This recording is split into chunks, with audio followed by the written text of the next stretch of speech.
전쟁은 일어나면 안 됩니다. 저까지는 전쟁 세대가 아니고 저보다 나이 많으신 분들은 전쟁을 겪으셨는데 전쟁하면 안 되죠. 전쟁이 일어나면 성전국과 패전국으로 나누어지는데 이겼다고 마냥 좋아할 만한 것은 아닌 것은 수많은 사람들이 죽기 때문입니다. 물론 전쟁에서 패한 나라는 남는 게 없게 됩니다. 전쟁이 일어나지 않기를 원하지만 인류 역사에서 이 땅에서 전쟁이 없는 기간이 거의 없다고 역사학자들은 말합니다. 전쟁이 계속해서 일어나고 있습니다. 2015년 자료에 전쟁으로 800명 이상이 사망한 나라가 17개 나라입니다. 찾아보면서 이렇게 많았나? 모두 그 해에 2015년에 16만 명 이상이 죽었는데 가장 많이 죽은 곳이 시리아 내전으로 5만 5천 명이 그 해에 죽었다고 합니다. 그래서 장군면 그 사람들이 주민이 얼마나 되나 봤더니 장군면 전체가 6천 명밖에 안 돼요. 6,200명 그 정도밖에 안 되니까 10배나 되는 사람들이 죽은 거죠. 남의 일이기도 하지만 우리들의 일이기도 합니다. 성도들은 내 눈앞에만 보이는 것에 연연하는 게 아니고 그릇을 키워서 그릇이 커져서 세상을 품고 세상을 바로잡아야 할 사명이 성도들에게 있기 때문입니다. 예수님께서 세상을 보고 가라고 그렇게 땅끝까지 그렇게 말씀하셨기 때문에 다 우리들의 영역 안에 들어있는 거죠. 전쟁이 일어나지 않게 하려는 노력들이 지속적으로 필요합니다. 하지만 중요한 사실은 평화는 힘이 있을 때에 지켜진다는 거죠. 내가 힘이 있어야 대등한 관계를 유지하거나 아량을 베풀어 줄 수 있는 것이지 힘이 없으면 굴욕적인 자리에 있거나 빼앗길 수밖에 없습니다. 물론 하룻강아지 범 무서운지 모른다는 말과 같이 상대방을 잘 모르고 달려들 수도 있습니다. 하지만 잘 모르고 달려들면 대가가 치명적일 수 있습니다. 지금은 총과 칼로 하는 군사적인 전쟁뿐 아니라 경제적인 면에서도 전쟁 이야기를 합니다. 경제 전쟁. 미국과 중국 사이에 무역 전쟁이라는 이야기도 듣습니다. 전쟁에서 중요한 것은 이기는 것입니다. 이기기 위해서는 준비를 철저히 잘 해야 합니다. 지난주에 이어서 에베소서 마지막 장입니다. 바울의 옥중 서신이고 주제가 예수님이 교회의 머리 되신다. 바꿔 말하면 성도들은 교회의 지체이다. 지체이기 때문에 어떤 사람들은 머리 역할을 하고 어떤 사람들은 손 역할, 발 역할을 하는 거죠. 그래서 일 안 한다고 팔짱 끼고 구경하는 사람들, 거기는 역할이 따로 있다고 생각하면 마음이 편할 것인데 그러지 않고 똑같이 생각하면 내가 팔로 열심히 움직이는데 왜 저 사람은 안 움직일까? 그렇게 생각하면 섭섭함이 생기는 거죠. 그 섭섭함이 조금 더 커지면 분노가 일어나는 거죠. 10절 오늘 읽은 말씀 처음 시작이 끝으로 마지막 마무리 말을 합니다. 4장부터 전반부는 이론적인, 교리적인 것, 후반부는 실천적인 삶에 대한 교훈. 그래서 삶에 대한 교훈의 총정리, 겸해서 에베소서 전체의 마무리 말이 끝으로 하면서 나오는 이야기입니다. 본문 앞까지 삶의 지침을 아주 여러 가지 주었는데 이제 여러 지침들을 정리해서 이야기합니다. 8월 12일 날 4장 25절부터 32절까지 나눌 때에 제목을 영적 전쟁이라고 붙였습니다. 오늘 본문도 전쟁 상황을 계속해서 이야기합니다. 바울은 로마 감옥에서 물론 따로 집에 있었지만 군인들이 지키고 있는 가택연금 이 정도로 생각하면 될 것 같습니다. 빌립보 감옥이나 그런 유대 땅에 있을 때에는 감옥이 완전히 감옥으로 지어진 그런 감옥이었지만 로마로 가서는 죄가 확정되기 전이었기 때문에 가택연금식으로 군인들이 지키고는 있지만 다른 사람이 찾아올 수 있고 그 다음에 교제도 하고 이런 상황이었습니다. 어쨌든 지키는 군인들을 계속 볼 수 있었기 때문에 그 군인들을 생각하면서 본문의 비유를 생각하였을 것입니다. 영적 전쟁터입니다. 우리들은 군인, 예수 그리스도의 군사들입니다. 그래서 찬송가 십자가 군병들아 주 위에 일어나 그 찬송가가 연결되어서 나온 거죠. 전쟁터에서 승리의 비결이 있습니다.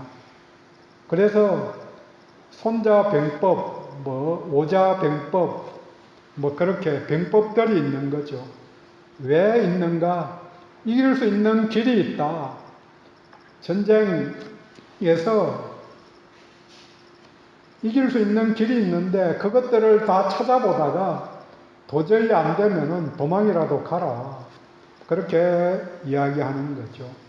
전쟁터에서 승리 비결이 있듯이 영적 전쟁터에서도 승리의 비결이 있다고 이야기합니다. 오늘은 본문을 통해서 승리의 비결, 그 다음 뭘 위해서 싸우는 건가, 승리의 목표를 함께 나누도록 하겠습니다. 승리하기 위해서는 첫 번째, 적을 알아야 합니다. 지난번에도 말씀드린 거지만 오늘 본문에도 나옵니다. 일상에서도 정보가 중요하고 특별히 정보화 시대를 지내면서 정보가 중요한 줄 압니다. 4차 산업혁명 그 이야기를 하면서 우리나라만 4차 그러니까 정확한 개념이 없는 그런 4차 산업혁명을 이야기하는데 미국 쪽 이야기한 내용을 보았는데 거기는 좀 더 구체적인 내용만 있지 그러니까 어떻게 해야 되는가 거기에 구체적인 내용이라는 게 AI를 어떻게 활용할 거냐 이런 내용이 있지 두리뭉실하게 그렇게 이야기하지 않는다고 이야기는 하는데 어찌되었든 AI든 정보화든 정보가 들어와야 움직여지는 거죠. 인공지능이라는 게 저절로 인공지능이 되는 게 아니고 지금까지 있어 왔던 수많은 자료들을 다 집어넣어 보니까 이것저것 생각해서 정보를 도출하는 거죠. 전쟁에서도 정보가 중요한 것은 생사를 결정지을 수 있기 때문입니다. 그래서 손자병법에도 지피지기면 백전백승이다. 적을 알고 나를 알면 승리할 수 있다는 거죠. 적도 알아야 되지만 나 자신의 역량도 정확하게 파악해야 되는 거죠. 그래서 물론 60살 되어도 노인 마라톤 나가는 사람이 있지만 20대, 30대 생각하고 마라톤 한 1km만 뛰면은 죽을 수도 있는 거죠. 평소에 훈련 안 하고. 그러면 적의 정체와 공격 무기, 그리고 우호 세력도 정확하게 알아야 합니다. 예수님도 누가복음 14장 31절에 또 어떤 임금이 다른 임금과 싸우러 갈 때에 먼저 앉아 1만 명으로서 저 2만 명을 거느리고 오는 자를 대적할 수 있을까 헤아리지 아니하겠느냐. 만일 못하면 그가 아직 멀리 있을 때에 사신을 보내어 화친을 청할지니라. 적은 2만 명이고 나는 10,000명이면 어떻게 해야 되는가? 먼저 화친하는 게 나을 수도 있다. 물론 매복을 하고 계획을 아주 잘 짜서 2만 명도 이길 수 있는 거죠. 그렇지만 그럴 만한 믿음과 또 능력이 있느냐 하는 걸 봐야 되는 거죠. 지금 시대에 우리의 적이 누군가 이게 헷갈리는 상황 속에 있습니다. 북한인가 아니면은 미국인가 뭐 이것도 저것도 아니면 옆에 있는 중국이나 러시아인가 이게 통째로 흔들리는 시대에 살고 있으니까 헷갈립니다. 그러면은 전쟁이 나면 뭐 어떤 방식으로든 무역전쟁이든 뭐든 나면은 지는 거죠. 적을 모르는데 적들이 어떤 준비를 하고 있고 무슨 생각을 하고 있는지 그래서 최소한 주변에 있는 모든 나라는 가능성이 있다고 생각하고 물론 멀리 있는 나라도 같이 해당되는 거죠. 연관된 나라들은 다 가능성이 있다고 생각하고 거기에 철저히 대비를 해야 되는 거죠. 태풍 불 때에 피해가 안 난 것은 뭐 대비한 것도 큰데 갑자기 비가 많이 온 것은 대비를 어느 정도는 했지만 잘 안 된 부분들이 있기 때문에 홍수도 나고 뭐 이런저런 문제가 많이 난 것입니다. 오늘 본문 11절에 마귀의 관계를 능히 대적하기 위해서 12절 우리들의 실험은 혈과 육을 상대하는 것이 아니다. 옳습니다. 마귀는 우리들과 같이 마귀 사탄은 우리와 같은 혈과 육으로 이루어진 존재가 아니라 영적 존재입니다. 영적 존재임을 인식해야 합니다. 뒤이어서 구체적으로 말합니다. 내 존재들, 통치자들, 권세들, 이 어둠의 세상 주관자들, 하늘에 있는 악의 영들을 상대함이라. 이 네 가지 세력을 네 가지로 표현은 했지만 하나일 따름입니다. 마귀 사탄의 세력이고 구체적으로 어둠의 세상의 주관자 하늘의 악의 영들입니다. 통치자들과 권세들도 어둠의 세력을 이야기합니다. 사람들을 말하는 게 아니고 사람들을 움직이는 세력, 예수님을 대적하는 세력입니다. 기독교를 핍박하는 세력은 모두 악의 세력입니다. 북한 집권 세력은 악의 세력입니다. 물론 우리나라도 악한 세력 하에 있는 영역들이 아주 많이 있기 때문에 우리들은 그것도 정확하게 보고 싸워야 하는 거죠. 물론 그 권세하에 있는 사람들, 그것을 살길로 생각하고 동조하는 사람들도 여기에 해당되지만 분리해 보면은 사람 자체는 아닙니다. 여기서 분별이 어려운 것은 사람을 말하지 않는데 사람이 들어가기 때문입니다. 이것을 분별하면 사람은 불쌍하게 여기고 그 세력들과는 전쟁을 벌여야 합니다. 마귀는 사람을 통해서 끊임없이 성도들을 공격합니다. 그래서 4장에서 대적에게 틈을 주지 말라. 대적인 악한 영들에게 틈을 주지 말라. 그래서 분노의 처리가 중요하다고 그때 말씀을 나누었습니다. 영적 전쟁, 악의 세력과 전쟁, 마귀의 세력과 전쟁에서 내 능력으로 싸우면 백전백패한다는 사실입니다. 왜? 육적 전쟁이 아니기 때문입니다. 권세를 잡고 있는 자인데 이 세상의 권세, 하늘의 공중 권세를 잡고 있는 자인데 내가 어떻게 이기나? 방법은 둘 중 하나입니다. 못 이기니까 항복하고 사탄의 세력에 합류하든지 아니면 승리자 예수의 능력을 덧입든지. 그래서 본문에서도 승리의 비결을 이야기해 줍니다.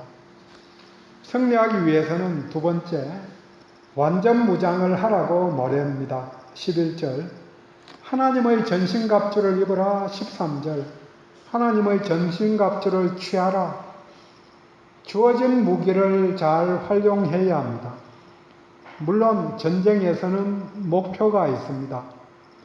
13절에 그 목표를 이야기해 줍니다. 대적하고 모든 일을 행한 후에 서기 위함이다. 대적하는 것, 전쟁을 하는 게 중요하지요. 하지만 최후 끝까지 살아남아서 서 있는 것, 이게 목표라는 거죠. 두 가지 목표. 지금 당장 전쟁을 하는 것, 대적을 하는 게 첫 번째 목표이고, 두 번째는 끝날에도 서 있는 것. 그게 중요하죠. 전쟁을 끝내고 서 있는 자가 승리자입니다.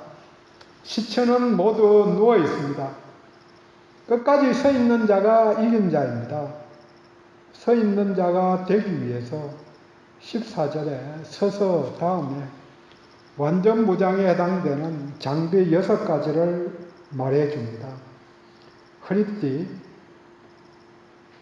혁대가 끌어지면 바지 잡는다고 전쟁 못하는 거죠. 호심경, 가슴을 보호하는 흉배를 말하죠. 전투화인 신을 신고 방패를 들고 투구를 쓰고 칼을 들고 6가지. 하지만 육적 싸움이 아니기 때문에 이것들을 설명해 줍니다. 진리의 복음, 믿음, 구원, 하나님의 말씀을 말하고 이것들이 장비라고 이야기해 줍니다. 우리들에게 이 6가지 장비가 있는지 항상 점검해야 합니다. 6가지를 분리해서 6가지로 봐도 되지만 연결해서 보면은 진리의 근거에서 의롭게 되고 복음 전파에 대한 확신과 준비가 믿음으로 이루어지고 구원의 확신 그리고 하나님의 말씀 단순하게 줄여서 보면 구원의 확신을 갖고 믿음으로 말씀으로 대적하라. 말씀을 증거하라는 요청입니다. 의 믿음 구원은 구원의 확신, 진리 복음 말씀은 말씀의 증거를 말합니다. 그렇게 하면 된다. 다른 것이 아니다. 확신을 갖고 담대히 말씀을 증거하라.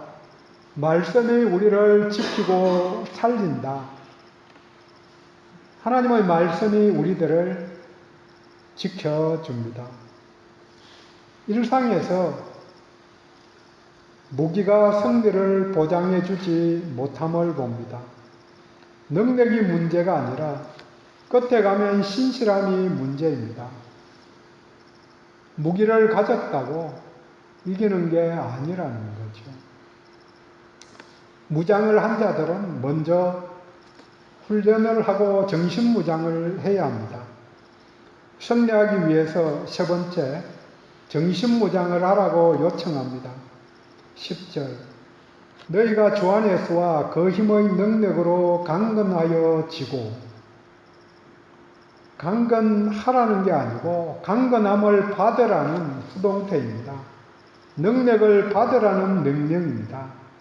영육 간에 건강해야 합니다. 이를 위해서 권능을 부여받아야 합니다. 능력이 필요합니다. 하지만 이 능력은 주 안에서 나옵니다. 능력은 그 힘의 능력입니다. 내적인 정리가 필요합니다. 경건으로부터 능력이 나옵니다. 자신과의 싸움에서 먼저 승리해야 합니다. 내가 먼저 나서려고 하는 순간에 절제를 해야 합니다. 분노가 마귀에게 틈을 줍니다. 나의 능력으로 내가 어떤 일들을 했는데 내 능력으로 해서 잘 되면은 내가 한 것이고 잘 안 되면은 분노하게 됩니다. 하지만 나의 능력이 아니고 주 안에 안전하게 완전하게 있을 때에 승리할 수 있습니다. 예수 안에서 성령의 능력 안에 있으면 잘 되면은 하나님의 은혜로 고백을 하게 되고 잘 안 되면 아직 때가 안 되었든지 하나님의 의도 또 훈련으로 그렇게 받아들일 수 있게 됩니다. 요즘 영적 전쟁을 많이 이야기하지만 그래서 영성훈련 이렇게 많은 사람들이 교회에서 이야기하지만 성경은 영성이라는 단어를 쓰지 않습니다. 몇 번 이야기 드렸지만 경건하라고 경건을 훈련하라고 명령합니다. 구약에서는 거룩하라고 요청합니다. 내가 거룩하니 너희도 거룩하라. 신약에서도 거룩하라고 그렇게 요청합니다. 하지만 개념이 약간 다릅니다. 이미 예수 그리스도를 믿음으로 말미암아 신분적으로 거룩, 이미 이루어진 거룩을 이야기합니다. 성도들은 왜 성도냐? 성도가 그냥 다른 이야기가 아니고 집사라는 말보다는 성도라는 말이 아주 좋은 말입니다. 왜? 집사는 일 맡겼다. 일꾼이라는 의미이고 그것보다는 성도, 거룩한 사람이다. 이게 더 좋은 거지. 물론 집사로 해서 일도 하고 그것도 필요하죠. 근데 그 신분을 잊으면 안 된다는 거죠. 거룩하라 그렇게 명령을 하셨는데 예수를 믿음으로 말미암아 이미 거룩하게 되었다. 그 이름으로 성도라고 불러주는 거죠. 신분으로는 거룩하지만 그렇지만 너나 나나 100점 아니다. 100점 아니기 때문에 뭘 해야 되느냐? 경건을 훈련하라. 경건한 삶을 위해서 노력하라. 그렇게 요청하는 거죠. 실천 덕목이 경건입니다. 경건이 뭐냐? 하나님께 드려지고 바쳐진 삶을 이야기합니다. 거룩한 두려움, 하나님 앞에서 존전해서 살아가는 자세와 태도를 말합니다. 다른 말로 코람데오 이렇게 라틴어로 이야기합니다. 지금도 예배드리는 이 자리만 아니라 혼자 있을 때에도 하나님 앞에 있다. 사실 문제가 되는 게 혼자 있을 때 문제가 생기거든요. 왜 사람들이 타락하는가? 여러 사람들과 보는 데에서는 주의하고 조심하거든요. 그런데 혼자 뒹굴뒹굴 하고 있을 때에 그때에 마귀 사탄이 틈을 타는 거죠. 놀아볼까? 누워있으니까 좀 더 어떻게 더 놀아볼까? 그렇게 할 때에 그런 문제가 생기는 거죠. 하지만 그 자세조차도 쉬어야 될 때 분명히 쉬는 게 중요하고 그 뒹굴거리는 그 속에서도 하나님 앞에 있다. 그렇게 알아야 한다는 거죠. 그 의식이 유익하고 선한 두려움 속에서 살아가게 만드는 것입니다. 왜 살아가는가? 왜 영적 전쟁에서 패배하고 넘어지는가? 끝까지 서 있지 못하는가? 본문의 단어로는 강건하지 못해서, 예수 안에서 살지 못해서, 그 힘의 능력으로 살지 못해서이고, 디모데가 말하는 디모데서에 따르면 경건하지 못해서입니다. 디모데후서에 경건의 모양은 있으나 능력이 없는 사람들이 있다. 그렇게 이야기합니다. 말세에 믿음을 보겠느냐? 능력 없이 사는 것은 마귀의 밥이 되는 비결입니다. 승리의 비결, 완전 무장에 정신 무장까지 필요합니다. 철저히 의로운 삶을 살아내는 것입니다. 적당히는 없습니다. 본문은 마지막으로 승리하기 위해서 최종병기를 활용하라고 요청합니다. 지원 무기가 있다. 물론 악한 자들도 16절에 불화살이 있다. 멀리서 불화살도 지금 이 무기들은 백병전하는 무기잖아요. 그래서 앞에서 싸우는 무기로만 6가지가 구성되어 있는데 멀리서도 화살이 날라온다. 그 불화살을 방패로 막아내라고 요청하는데 우리들에게 주어진 전략 폭격기, 최종병기가 기도입니다. 몇 년 전 영화 중에 최종병기 그 다음에 붙은 한자 단어가 있는데요. 뭔지 아세요? 예, 활. 최종병기 활. 병자호란 때 그때 활 쏘는 사람 이야기, 그런 이야기인데요. 그 시절에 최종병기가 활이죠. 지금 시대의 최종병기는 전략 폭격기, 원자 폭탄 같은 것, 이런 것들이 최종병기에 해당되는 거죠. 하지만 성경 시대에, 그 시대의 최종병기, 활과 같은 게 기도다. 기도는 최강의 무기이자 숨겨진 무기입니다. 시작부터 마지막까지 멀리서도 우리를 보호해주는 무기가 기도입니다. 18절에서 20절까지 기도에 대한 요청입니다. 간구, 기도, 구하기. 거기다가 모든 항상 여러 성도를 위해 나를 위해서도 기도해달라. 범위가 몽땅 다 기도하라는 이야기죠. 바울과 에베소 교회, 몸은 비록 에베소와 로마, 거리로 따지면 2000km가 넘는, 배 타고 마차 타고 열심히 가야 되는, 그렇게 떨어져 있지만 기도는 원격 지원, 원격 사격이 가능한 강력한 무기입니다.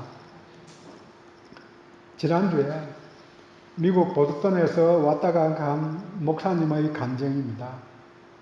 자신이 많은 어려움이 있었는데 거기에 살면서 자기가 준비해간 어려움들 여러 가지가 있죠. 그 중에서 경제적인 부분도 있고, 그래서 아파트 2채 대전서 살다가 갈 때 2채 값 가지고 가서 잘 썼다고 그렇게 이야기하는데, 승리할 수 있었던 게 중보 기도 때문이었다.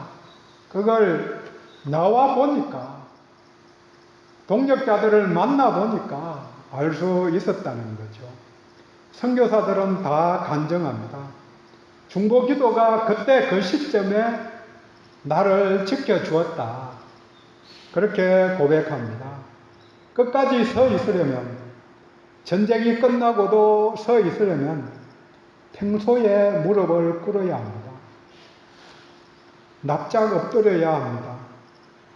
내가 무릎 꿇지 않으면, 또 나를 위해서 무릎 꿇을 자가 없으면, 꿇어줄 사람이 없으면 승리할 수 없습니다.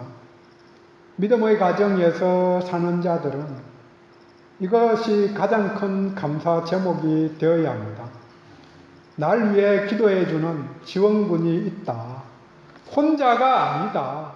물론 하늘에서 예수님이 하나님께서 보고 지원해 주시지만 주변에서도 가족들이, 친지들이, 기도의 동력자들이 기도해 준다. 교회 공동체가 기도해 주고 있다. 그래서 기도 제목들을 자랑할 필요가 있죠. 날 위해 기도해 주는 그 기도로 말미암아 끝까지 서 있을 수 있게 되는 승리의 비결입니다. 물론 가정에서 처음 믿은 자들은 본인이 열심히 기도해 줘야 합니다. 내가 기도해 줘야 될 대상들이 많다는 것도 은혜입니다. 맡길만 하니까 맡겨주신 거죠. 아무나 세워서 처음 믿게 만든 것은 아니죠. 정리합니다. 마귀의 세력과 전쟁을 하는데 먼저 적의 실체를 알아야 합니다. 사람이 아니다. 영적 전쟁이다. 전쟁에서 목표는 끝까지 대적하고 최후까지 서 있는, 살아서 승리하는 것입니다. 이를 위해서 세 가지 무장이 필요하다. 정신무장, 완전무장, 그리고 최종 병기 기도입니다. 주 안에서 그 힘의 능력으로 강건하라. 하나님의 전신갑주를 입어라. 마지막으로 최종 병기 기도하라. 명령합니다. 기도합니다.